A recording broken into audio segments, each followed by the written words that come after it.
Hello guys, welcome back to our YouTube channel. ഇന്ന് ചെറിയൊരു evening vlog എടുക്കാൻ വേണ്ടി ഇറങ്ങിയതാണ് കേട്ടോ. അപ്പോൾ എത്രത്തോളം വീഡിയോ കംപ്ലീറ്റ് ചെയ്യുമെന്ന് എനിക്കറിയില്ല. ചെറിയ രീതിയിലൊക്കെ വീഡിയോസൊക്കെ എനിക്ക് വിട്ടുപോകാറുണ്ട്, അത് പതിവാണ്. അപ്പോൾ പലരും എന്നോട് ചോദിച്ചിട്ടുണ്ടായിരുന്നു, ഹെയർ ഗ്രോത്ത് ടിപ്സ് പറയുമോ, ഹെയറിൽ എന്ത് ഓയിലാണ് യൂസ് ചെയ്യുന്നത് അങ്ങനെയൊക്കെ ചോദിച്ചിട്ടുണ്ടായിരുന്നു. അപ്പോൾ എൻ്റെ ഹെയർ എന്ന് പറയുമ്പോൾ അതിന് ഒരുപാട് ഗ്രോത്ത് ഉള്ളതല്ല, പിന്നെ ഡെലിവറിക്ക് ശേഷം കുറച്ച് ലെങ്ത് വെച്ചിട്ടുണ്ട്. ഉള്ളും കാര്യങ്ങളൊന്നും അത്രയ്ക്കില്ല കേട്ടോ. അപ്പോൾ ഞാനപ്പോൾ ഓയിൽ അപ്ലൈ ചെയ്യുന്നത് എങ്ങനെയാണ് ഫസ്റ്റ് ഞാൻ കാണിച്ചു തരാം. അപ്പോൾ നമുക്ക് വീഡിയോയിലോട്ട് പോകാം. ഞാനപ്പോൾ പുറത്താണ് കേട്ടോ നിൽക്കുന്നത്. നിങ്ങൾ ബാക്ക്ഗ്രൗണ്ട് ഒന്നും നോക്കണ്ട, അതൊക്കെ അങ്ങനെയൊക്കെ ഉണ്ടാവും, അത് കാര്യമാക്കണ്ട. അപ്പോൾ ഞാനിവിടെ ഒരു പാത്രം എടുത്തിട്ടുണ്ട്. അതിൽ നമ്മൾ പാരച്യൂട്ട് വെളിച്ചെണ്ണയില്ല, അതാണ് ഒഴിച്ചു കൊടുത്തേക്കുന്നത്. പിന്നെ ഞാൻ ഒരു മെഴുകുതിരി കത്തിച്ച് വെച്ചിട്ടുണ്ട്. ആ മെഴുകുതിരിയുടെ ആ ഒരു ഇതിൽ ജസ്റ്റ് ആ എണ്ണയൊന്ന് ചൂടാക്കി എടുക്കും. ഓയിലൊന്ന് ചൂടാക്കി എടുത്തിട്ട് അത് മൈൽഡായിട്ടൊന്ന് അപ്ലൈ ചെയ്ത് കൊടുക്കും. നമ്മുടെ സ്കാൽപ്പിലൊക്കെ ഒന്ന് അപ്ലൈ ചെയ്ത് കൊടുക്കും. അത്രയേ ഉള്ളൂ. പ്രത്യേകിച്ച് ഞാൻ അങ്ങനെ വലിയ കാര്യങ്ങളായിട്ടൊന്നും ചെയ്യുന്നില്ല. ലൈവിൽ വന്നിട്ടുള്ള കുറച്ച് പേരൊക്കെ ഹെയർ ടിപ്സ്, പിന്നെ ഹെയർ കൊള്ളാം, എന്താ ഹെയറിന് കൊടുക്കുന്നത്, എന്താ ഓയിലാ തേക്കുന്നതൊക്കെ ചോദിച്ചതുകൊണ്ടാണ് ഞാൻ ചെയ്യുന്ന ഒരു മെത്തേഡ് പറഞ്ഞു കേട്ടോ. ഞാൻ അല്ലാതെ വലുതായിട്ടൊന്നും കെയറും കാര്യങ്ങളൊന്നും മുടിക്ക് കൊടുക്കാറില്ല.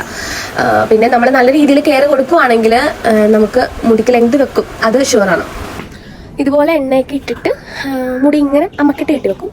ഒരു 10-15 മിനിറ്റ് കഴിയുമ്പോഴത്തേക്കും നമ്മൾ തല കഴുകും. അപ്പോൾ ചില സമയത്ത് ഞാൻ ഷാമ്പൂ ഇട്ടിട്ടാണ് വാഷ് ഔട്ട് ചെയ്യുന്നത്, അല്ലെങ്കിൽ അല്ലാതെ നമ്മൾ തല കഴുകുന്നത് പോലെ തല കഴുകും. ഇത്രയേ ഉള്ളൂ ഞാൻ ചെയ്യുന്നത്. അങ്ങനെ എൻ്റെ കുളിയും പരിപാടിയും കഴിഞ്ഞിട്ട് ഞാൻ വന്നു. അപ്പോൾ ഇതുസായിട്ടും നടക്കാനായിട്ട് ഇറങ്ങിയതാണ്. അവൾക്ക് കൂടുതൽ പുറത്ത് ഇങ്ങനെ നടക്കുന്നതാണ് ഇഷ്ടം. നമ്മൾ അകത്താണ് കൂടുതൽ നിർത്താറ്, കാരണം കുഞ്ഞ് അവിടെ ഇവിടേക്കായിട്ട് വീഴുകയും തട്ടിമുട്ടിക്ക് ചെയ്യും. അതുകൊണ്ട് കുഞ്ഞിന് കൂടുതൽ അകത്ത് തന്നെയാണ് നിർത്തുന്നത്. പക്ഷെ അവൾക്ക് പുറത്തിറങ്ങാൻ ആഗ്രഹിക്കുമ്പോഴത്തേക്ക് പുറത്തിറക്കി കൊടുക്കും കേട്ടോ. നമുക്ക് എപ്പോഴും നമ്മൾ കുഞ്ഞിനെ അകത്ത് നിർത്താൻ പറ്റില്ലല്ലോ. പിന്നെ നടക്കുന്ന പ്രായം തൊട്ട് കുഞ്ഞ് അവൾക്ക് നടക്കാൻ ഭയങ്കര ഇഷ്ടമാണ് കേട്ടോ. അപ്പോൾ ചെരുപ്പിട്ട് കഴിഞ്ഞാൽ പിന്നെ ആളെ അങ്ങനെ നടക്കും. പക്ഷെ എനിക്ക് ഇന്ന് 8-ന്റെ പണിയിട്ട് കേട്ടോ. കുളിച്ച് റെഡിയായിട്ട് വന്നാൽ എൻ്റെ ഉടുപ്പ് മൊത്തം അവളെ നനച്ച് തന്നു. കാരണം അവിടെ വെള്ളത്തിൽ കളിച്ചപ്പോഴത്തേക്ക് എന്നെ അവളെ നനച്ച് റെഡിയാക്കി തന്നു. അങ്ങനെ ഞാൻ ഡ്രസ്സൊക്കെ മാറി, കുഞ്ഞിൻ്റെ ഡ്രസ്സൊക്കെ മാറി കേട്ടോ. അപ്പോൾ അച്ഛൻ കടയിലൊക്കെ പോയിട്ട് വൈകിട്ടത്തേക്ക് ചായക്ക് കൂടെ കഴിക്കാനുള്ള സാധനമൊക്കെ ആയിട്ട് വന്നു. അപ്പോൾ ഇനി ചായയൊക്കെ ഇടണം. അപ്പോൾ ഈ ദിവസം അമ്മയുടെ കയ്യിൽ ഇരിക്കുന്നുണ്ട്. ഇനി നമുക്ക് പാലിരിക്കുന്നുണ്ട്. ഇനി ചായ ഇടാനുള്ള പരിപാടിയിലാണ്. അപ്പോൾ ചായ ഇട്ടിട്ട് വരാം. പുറത്തിപ്പോൾ നല്ല മഴക്കാർ വെക്കുന്നുണ്ട് കേട്ടോ. ചിലപ്പോൾ മഴ പെയ്യാനായിട്ട് ചാൻസ് ഉണ്ട്. ഇന്നലെയൊക്കെ ചെറിയ രീതിയിൽ ചൂട് കൂടുതലാണോ എന്നൊരു ഡൗട്ട് ഉണ്ട്. നല്ല രീതിയിൽ ചൂടുണ്ടാവും. ഞങ്ങളുടെ വീട്ടിൽ പ്രത്യേകിച്ച് ചൂട് കൂടുതലാണെങ്കിൽ അറിയട്ടോ നല്ലതുപോലെ. ചായയുടെ ഒപ്പം മീറ്റ് അപ്പമൊക്കെ ഉണ്ടായിരുന്നു. അപ്പോൾ ഇതിന് വേവിച്ച അപ്പമാണ് കേട്ടോ കൊടുക്കുന്നത്. അവർക്ക് മീറ്റ് റോൾ ഇഷ്ടമാണ്. ചില സമയത്തൊക്കെ കൊടുക്കും കേട്ടോ. കൂടുതലും എണ്ണയിൽ ഓയിലി ആയിട്ടുള്ള ഫുഡ് കൊടുക്കാതിരിക്കുന്നതാണ് നല്ലത്. അപ്പോൾ ഏകദേശം ഒരു 6 മണിക്ക് അടുത്ത് വരുന്നുണ്ട്. TV ഒക്കെ വെച്ചിട്ടുണ്ട്. TV കാണുന്ന പരിപാടിയിലാണ് വീട്ടിലുള്ളവർ. ഞാനപ്പോൾ ചായ കുടിക്കുവാണ്. ഇപ്പോൾ സമയം 6 മണിക്ക് ആയിട്ടുണ്ട് കേട്ടോ.